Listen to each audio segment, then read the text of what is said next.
Welcome back to our channel. Today we're going to be solving for v in the equation a equals the square root of 1 minus v squared over c squared. So we're going to do this by following the steps. The first step will be to eliminate the square root by squaring both sides.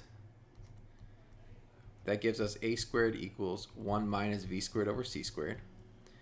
We're going to then subtract by 1 from both sides, so that's a squared minus 1 equals negative v squared over c squared.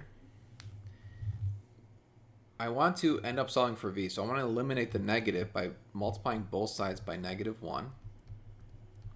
And then I'm going to multiply it by c squared. So the c squared, when I multiply it to the other side, or both sides, but to the other side, I'm just going to have it in factored form.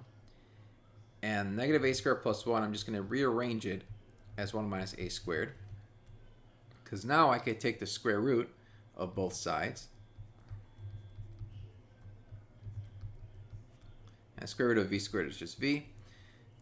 Finally, the c squared could come outside the square root, because it is a perfect square, as the absolute value of c. So we want to make sure that c is not negative, so that's why we put the absolute value of c.